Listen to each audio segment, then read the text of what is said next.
there was a trade that went down kind of out of nowhere, out of the blue. Karl-Anthony Towns, Josh, headed to the Big Apple. Yeah, and the Knicks are sending Julius Randle and Donte DiVincenzo back to the Timberwolves. Why did the Timberwolves trade Karl-Anthony Towns? That's what I'm confused about. I get it from the Knicks' perspective. I don't get it from the Timberwolves' perspective at all. So I think that whenever there's a trade happen, and really in the NBA, because the NBA is the one, baseball, you make trades at the trade deadline, but it's mostly prospects for major league help. But everybody in the NBA wants to know who won the trade. And, usually we really don't know till 2, 3 years down the line. I actually think this trade works out for both teams. And the reason I say that is because I don't think even with Karl-Anthony Towns, the Knicks are actually that much better. I think that Karl-Anthony Towns gives them another score, another option, obviously, being able to clear out the lane for Jalen Brunson, allow Mitchell Robinson to do what he does and rebound the ball, give them another spacer on the floor. We know Jalen Brunson's injury history, with the Knicks. And then from the Minnesota side, they're saying, listen, Karl-Anthony Towns makes a lot of money. Rudy Gobert makes a lot of money. Anthony Edwards is going to be making a lot of money here very soon. Anthony Edwards is clearly our best player.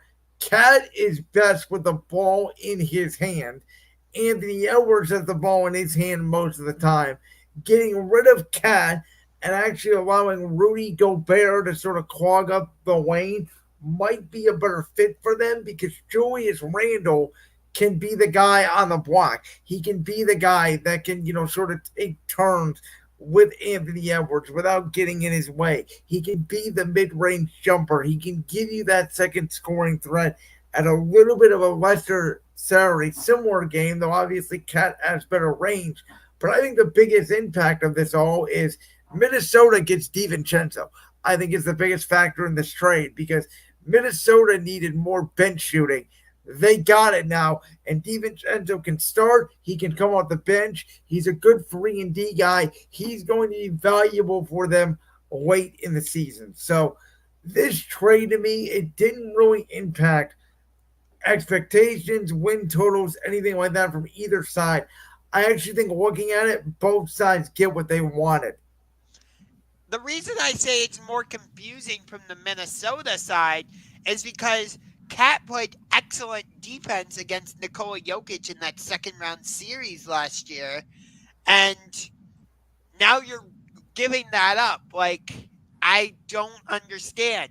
Minnesota made it to the Western Conference Finals last year. Now, I get it. Dallas basically took it to them and probably should have swept that series, but they didn't. And it was like a different type of matchup for Minnesota, but still, they were right there.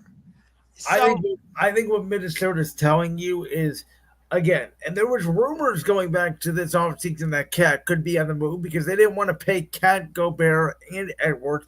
They sort of felt like if the ball was going to be in Edwards' hands anyways, we'd rather have a proven rebounder more than another scorer. And really what we've seen in the NBA now, I don't consider Jaylen Brown a superstar. I don't consider Jason Tatum a superstar. But that's where you and I disagree on that. Those two guys won the title last year. In my opinion, they are both stars. I trust Jaylen Brown more with the game on the line than I do Jason Tatum. But to me, Boston didn't have one dominant player. They had 8 guys who you were afraid of. Tatum, Brown, Holiday, White, Porzingis, Horford, who just retired. I mean, name them. So, and I think that's why the Knicks made this trade. It's because of one player in Boston.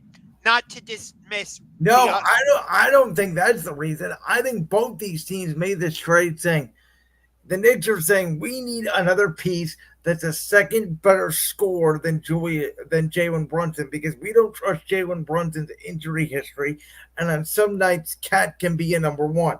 I think Minnesota made the trade saying We don't really need a second star behind Anthony Edwards.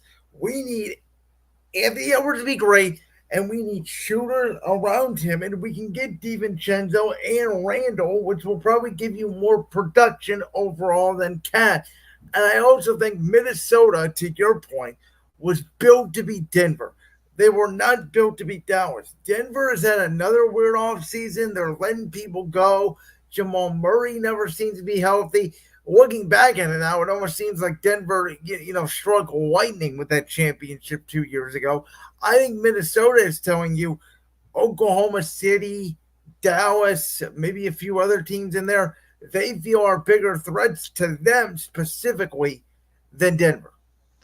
So the reason I said the New York made this trade because of one player is because I'm targeting Kristaps Porzingis here. You saw the type of impact Porzingis made for the Boston Celtics last season. Again, that's not to diminish what Jason Tatum or Jaylen Brown or Derek White or Drew Holiday did for them, obviously. But you saw the impact Porzingis made once he was healthy and was playing for the Celtics. I think the Knicks are kind of banking on that type of impact for Cat. And from what I've heard, they're now possibly shopping Mitchell Robinson. I don't know if you've heard that, but I have not. I think that would be a mistake because I like Mitchell Robinson. I think he's a very good player. And Cat, it sometimes not be the greatest rebounder on every night. I think the difference with Porzingis, though, to your point, Porzingis was the fourth best player in Boston, and they did not need him to win the title. Cat is going to have to be the second best player in New York every night for them to even have a chance to beat Boston. I do. But I disagree a little bit. I think Porzingis was the difference maker for Boston winning the title this year because maybe winning the title, but I mean, he didn't really play in game 3 or game 4. Game 1, he was phenomenal. I'm talking about overall impact, not specifically in the finals. Well, I don't know. They didn't need him in the playoffs. He didn't play in the second or third round. And this is where Boston's run to the playoffs gets questioned all the time because of their opponents and not being fully healthy. You know that story's going to follow them. Well, I think no one's talking about the fact that Al Horford retired. I think that's a huge loss for them. Oh, I agree. On the court and leadership. And historically, we'll get into this in the next couple of weeks as the NBA season gets underway. But we know the last 6 times an NBA champion's been crowned, they haven't made it back to the conference finals the next year. Right. I saw something that had the Cavs with the second best record in the Eastern Conference. And I saw that too. I literally laughed out loud at that. I'm just like, the Cavs have not made the type of additions over the offseason to really make me believe they can be the second best team in the East. Not when Philly made the moves they did. Not when New York made the moves they did. Indiana's still going to be a factor. Orlando's made nice additions. So this is going to come as a shot at the NBA, and I'm sorry for all you basketball fans out there. Josh, you're a bigger NBA fan than me, but this trade to me came across as, oh yeah, the NBA starting again. The NBA exists. I get what you're saying. I fully get what you're saying because the NFL has taken over. And to a certain extent, I know Caitlin Clark is out from the WNBA playoffs, but don't turn off the WNBA playoffs because you got a finals rematch from last year between the Vegas Aces, the back-to-back WNBA champions, and the New York Liberty. You've got Connecticut going against Minnesota. This is going to be a fun finish for the WNBA playoffs. So don't tune out just because Caitlin Clark has been eliminated.